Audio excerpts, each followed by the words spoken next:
El patrimoni arqueològic i artístic de la Pobla està sent objecte d'intervenció per tal de poder intentar recuperar-los, com és el cas de la cisterna medieval, o d'assegurar la seva conservació, com és el cas de les pintures gòtiques de l'església de Sant Jaume.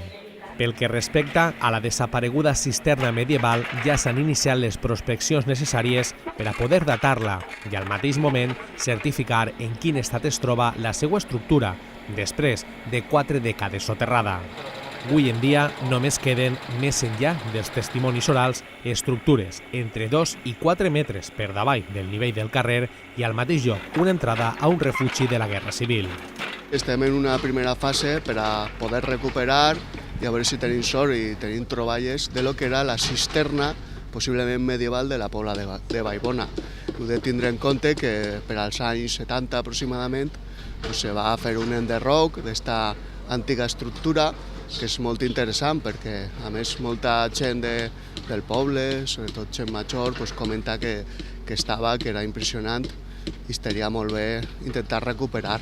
De totes formes, en aquesta primera fase el que farem són sondejos mecànics per a comprovar si n'hi ha estructures i, a més, la profunditat que té, per a en una segona fase ja fer una intervenció més exacta i ja no tan sols amb arqueologia, sinó també amb arquitectura per a poder recuperar este patrimoni perdut de la Pobla de Vallbona.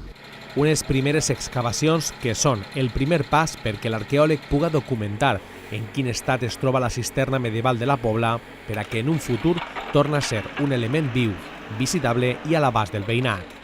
La primera cosa que s'ha de fer és el que estem fent, que és saber de quan és la cisterna. Estem parlant d'una cisterna del segle XIII, del segle XIV, del segle XVI, del segle XVII, no ho sabem. No ho sabem fins que no se facin aquestes actuacions arqueològiques de datació, de saber de quin és el segle en el que es va crear. I a partir d'ahir els poblans també, així com ens han traslladat la il·lusió i el que representaria per a ells que se recuperarà la cisterna, ells també ens hauran de dir evidentment si volen fer un projecte i que destinem els diners ahir.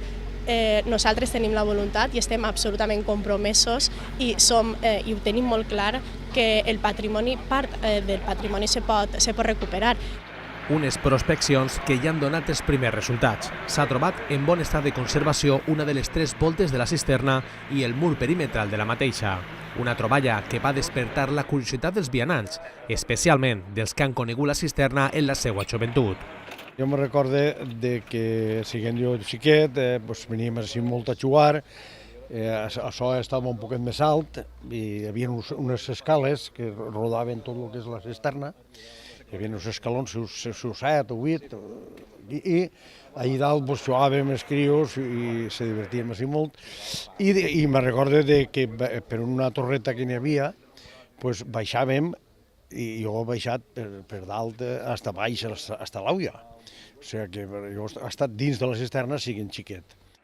Una intervenció imprescindible per tal de poder fer un projecte adequat en el qual detallar els passos a seguir per a recuperar un vestigi del nostre passat i que pot tornar a veure la llum de manera definitiva els pròxims anys. Fins al moment, les prospeccions han donat uns primers resultats positius. S'ha datat que la cisterna és del segle XV. I a pocs metres de la cisterna, a l'església de Sant Jaume, ja han començat les intervencions per tal d'aïllar les pintures gòtiques de la humitat. Aquesta intervenció consisteix a eliminar la humitat del mur per evitar els danys que causa les pintures i al mateix moment eliminar els elements impropis.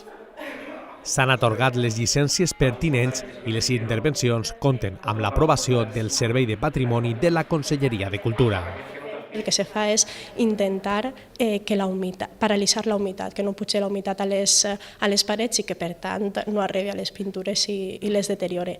Evidentment, quan es fa aquest projecte de retirada d'una banda d'elements que s'han comprovat que el que feien era que la humitat pujara i que la humitat no deixara que els murs, en aquest cas, l'absorbiren, s'elimina pràcticament la pintura que es va posar en el seu dia, així com altres elements que s'han provat que l'absorbissin i, com comprovareu, al eliminar-les se recupera el mur originari. Els professionals que estan treballant al temple deixaran a la seva entrada un aspecte el més semblant possible al que tenia l'església als seus orígens.